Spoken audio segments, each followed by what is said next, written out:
I will find you, no matter where you hide, no matter how long it takes. They thought the forest had no witness that night. They thought the truth died with the screams. But they were wrong, because deep inside that burning forest, a little girl saw everything. And that girl was not human. She was born to become a Naagin. This is Raz Rahanian. Please subscribe and stay tuned as we uncover the secret in this story. Long ago, deep inside an ancient place called Sarba Van, there lived a hidden Naagin clan, a place untouched by humans, a place where nature and serpent spirits lived in peace. Among them was a young Naagin mother and her little daughter. Her name was Aarohi, a child full of innocence, playing in the forest, laughing under the moonlight, not knowing the world outside could be cruel. Her mother often told her, Never go beyond the sacred trees. Humans are not like us. But one night, everything changed forever. A group of men entered the forbidden forest. Not lost travelers, not explorers, but hunters agreed. 3 powerful men from the same family, the Karana group. They had one mission: find the hidden sacred land of the Naagins and take its power. The core lies just ahead. We must push on. We're almost there. Hurry. But they didn't care about the cost. They started destroying the forest, breaking sacred stones, burning ancient roots. And when the Naagin clan tried to stop them, This land is sacred. Stop this destruction. We will break your false gods. You will not defile our home. Try to stop us. blood was spilled.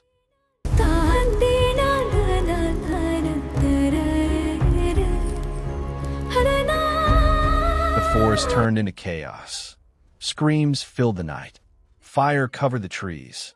And one by one, the Naagin clan fell. Aarohi ran through the smoke, crying, calling for her mother. Ma! Where are you? Ma! But the forest gave no answer. Only silence. Only death. She rushed to her. Ma, please don't leave me. No, don't leave me. Please, mother, stay. Aarohi, my strength will live on in you. Embrace your destiny. Her mother smiled weakly, knowing her time was ending. And then something impossible happened. A Naagin mother has one final power: the ability to transfer memory through eye vision. Her mother locked eyes with Aarohi. And in that moment, Aarohi saw everything. She saw the faces. She saw the killers. 3 men, the Karana brothers. Clear, unforgettable, forever burned into her memory.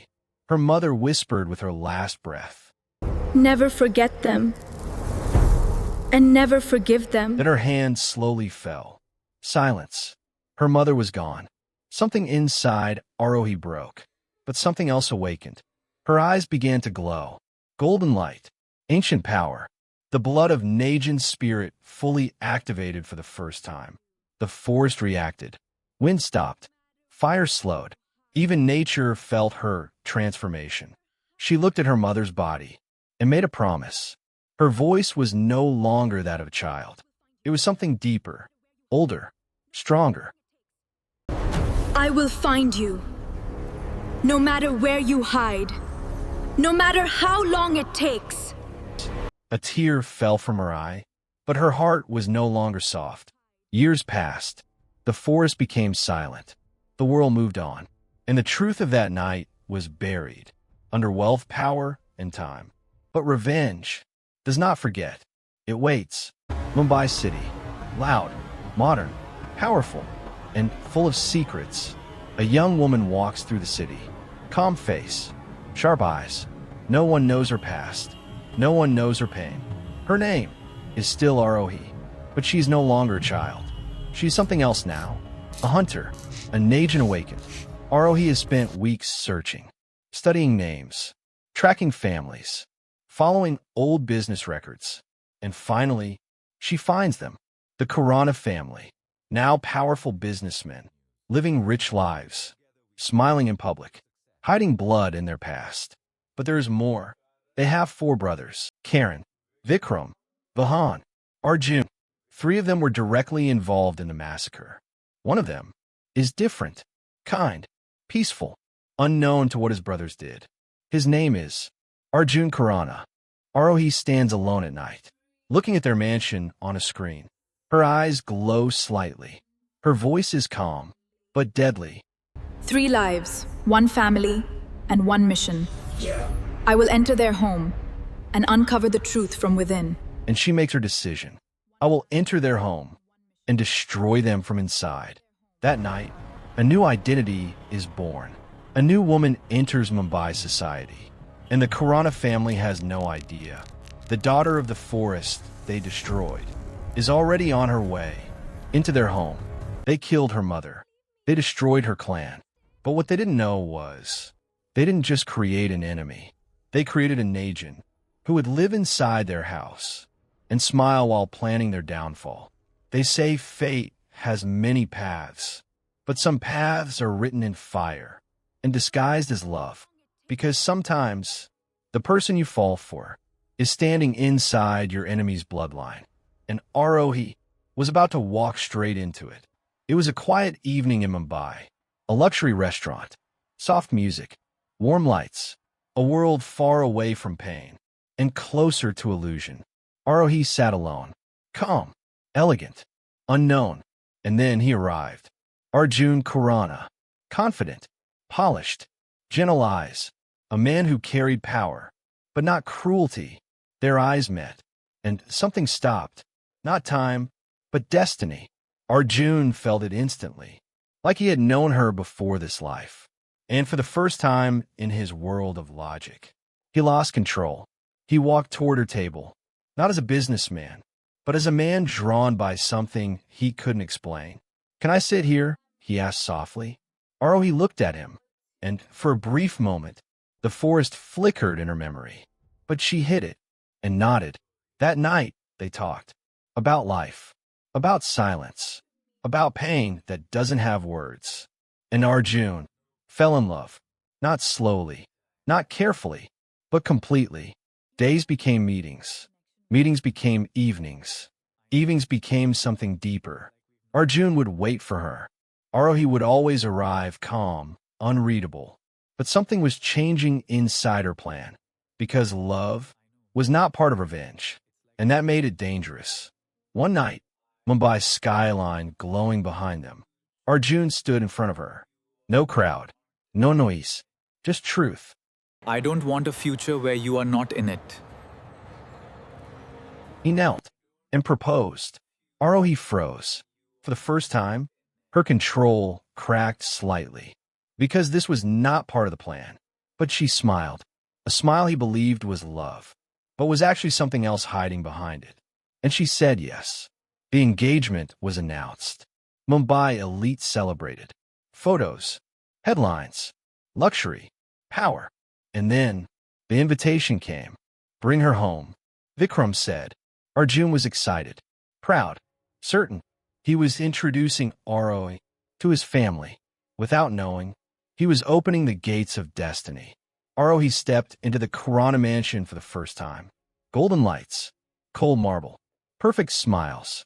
Karan observed her carefully. Vikram studied her silence. Vahan sensed something unusual, but Arjun only saw one thing: love. He held her hand proudly.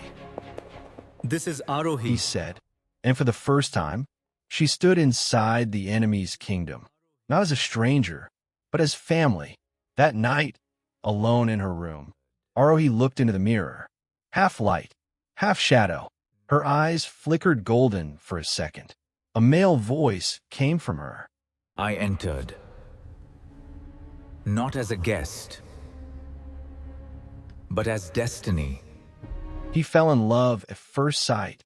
She entered with a hidden past, and the family welcomed her with open arms, not knowing love was the door that revenge had just walked through. Deep in an ancient hidden temple of the Naagin clan, far away from Mumbai, far away from light, Aarohi stood alone. The temple was alive. serpent carvings on stone walls, sacred fire burning in silence, mist moving like it was breathing. This was not a place of worship. It was a place of power. Aarohi closed her eyes, and then she began to move, slowly at first, like water, like wind, like memory. The Naagin dance began. Her movements were not just dance, but prayer. Every step called the ancestors. Every turn awakened forgotten strength. Every motion carried pain and purpose. The temple responded. Fire flickered higher. Stone carvings glowed faintly. The air became heavier with ancient energy. Aarohi whispered, Give me strength to finish what I've started. and for the first time, her power answered clearly, not as a child, not as confusion, but as destiny. The Karana mansion was perfect. The wedding proceeded exactly as planned. Lights, flowers, music, smiles. Arjun stood waiting, calm and happy. Aarohi walked down the aisle. No hesitation, no fear. No one suspected anything. Not Karen, not Vikram, not Vahan, not even Arjun, because everything felt real. Too real to doubt. And that was what made it dangerous. The vows were exchanged. Hands joined. Blessings given. The family smiled proudly. Arjun looked at Aarohi with pure love. Aarohi smiled back. Perfect. Controlled. Hidden. The ceremony ended beautifully. No cracks. No suspicion. No disturbance. They think she's just a bride.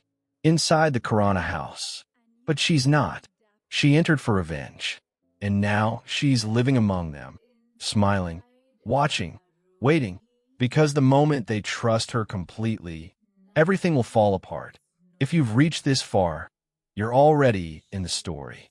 Subscribe to the channel so you don't miss what happens when love turns into revenge.